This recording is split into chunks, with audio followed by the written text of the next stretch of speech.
दोस्तों बहुत बहुत स्वागत करता हूं आप सभी का हमारी इस नए वीडियो में।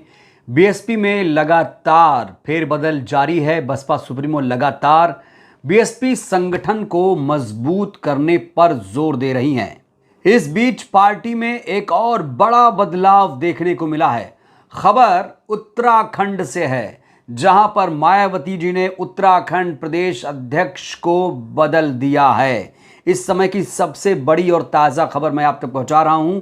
मायावती जी ने उत्तराखंड में नए प्रदेश अध्यक्ष का चयन कर लिया है और जो शीशपाल सिंह थे उन्हें अध्यक्ष पद से हटा दिया है। आपको बताएं तो इस समय मायावती जी लगातार संगठन को मजबूत करने पर जोर दे रही हैं। बिहार हो, उत्तर प्रदेश हो या अन्य राज्य हो, हर जगह संगठन को नया बनाया जा रहा है। खासतौर से युवाओं की भागीदारी बसपा में बढ़ाई जा रही है। इस समय बसपा के जो कार्यकर्ता हैं खुशी मना रहे हैं, मिठाई बांटकर खुशी का इजहार कर रहे हैं, क्योंकि उत्तराखंड में अब जो नए प्रदेश अध्यक्ष हैं नरेश गौतम होंगे। नरेश गौतम बने हैं उत्तराखंड बसपा के अध्यक्ष। प्रदेश कार्यालय में कार्यकर्ताओं ने उनका जोरदार स्वागत किया है। आपको बता दें कि इससे पहले उत्तराखंड में बसपा के जो अध्यक्ष थे वो शीशपाल सिंह थे। शीशपाल जी को अध्यक्ष पद से हटा दिया गया है और अब बड़ी जिम्मेदारी नरेश गौतम को बड़ी जिम्मेदारी मिली है।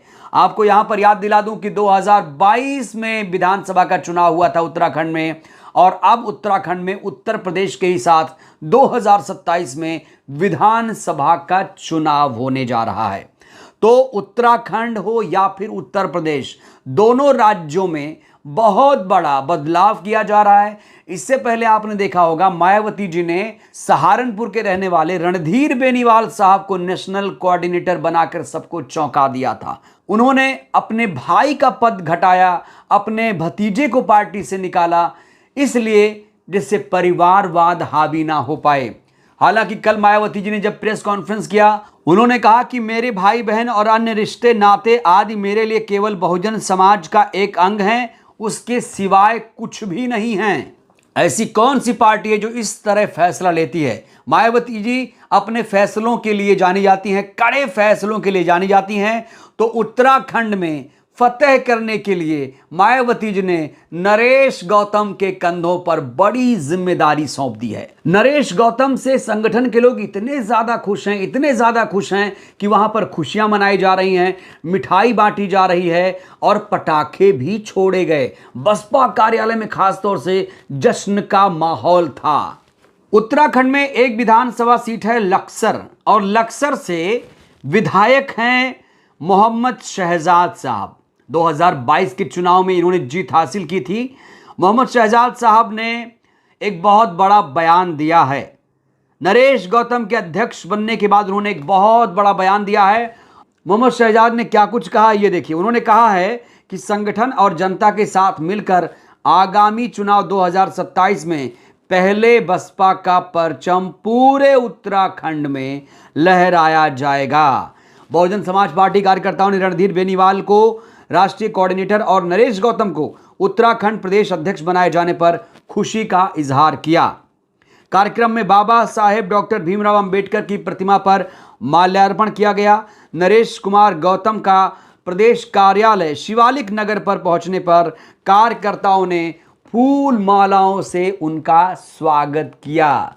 तो शायद ऐसा पहली बार हुआ है कि इतने ज़्यादा खुश हैं जो बसपा के कार्यकर्ता हैं, जो बसपा के नेता हैं। विधायक भी खुश हैं, कार्यकर्ता भी खुश हैं, और नरेश गौतम भी इस समय फूले नहीं समा रहे हैं, क्योंकि मायावती जी ने उन पर विश्वास जताया है। उन्हीं के कंधों पर 2027 चुनाव की बड़ी जिम्मेदारी होगी। एक हेडलाइन देखिए यहाँ पर, बसपा कार्यकर्ताओं ने आतिशबाजी कर जताई खुशी। नरेश गौतम को उत्तराखंड प्रदेश अध्यक्ष बनाए जाने पर इस समय खुशी का इजहार किया जा रहा है। जैसा कि मैंने कहा, जो बसपा कार्यकर्ता इस समय आतिशबाजी कर रहे हैं, मिठाई बांटकर खुशी का इजहार कर रहे हैं, और अंबेडकर साहब के योगदान को भी याद किया जा रहा है। उत्तराखंड में जो बदलाव हुआ है वो 2027 चुनाव के मद्देनजर किया गया है। अगर मैं 2022 चुनाव नतीजे की बात करूं तो आपको बता दें कि यहां पर बीजेपी ने जीत हासिल की थी। बीजेपी को यहां 47 सीटें मिली थी, कांग्रेस पार्टी को 19 सीटें। बीएसपी को 2 सीटों पर जीत हासिल हुई थी, निर्दलीय 2 सीट।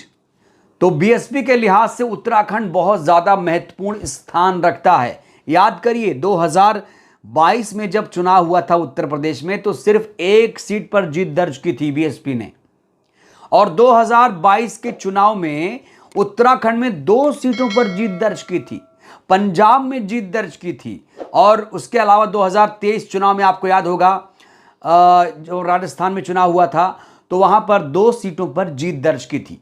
बहुत सारे राज्य में बसपा के विधायक हैं अभी भी।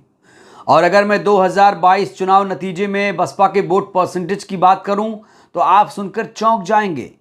उत्तराखंड में बसपा का अभी भी 5% वोट शेयर है।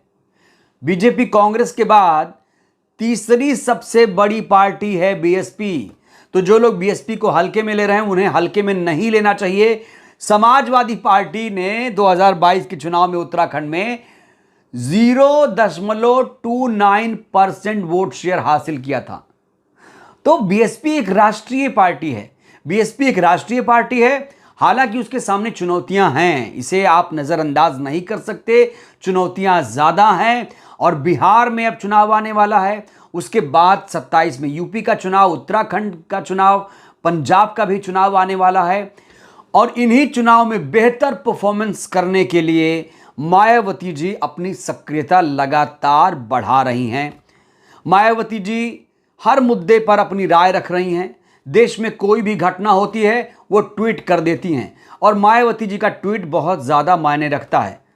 और बाकी नेताओं का तो मुझे नहीं पता, लेकिन मायावती जी के ट्वीट पर संज्ञान लिया जाता है। बड़े बड़े अधिकारी, नेता, मंत्री, मुख्यमंत्री, प्रधानमंत्री तक मायावती जी के ट्वीट पढ़ते हैं और देखते हैं कि आज के दौर में जब नफरत फैलाई जा रही है, संविधान की धज्जियां उड़ाई जा रही हैं, हिंदू मुसलमान किया जा रहा है, उस दौर में एक पार्टी संविधान के रास्ते पर चलने की कोशिश कर रही है, और वो है बीएसपी। क्योंकि बीएसपी ही एकमात्र पार्टी है इस देश में जो अंबेडकरवादी पार्टी मानी जाती है।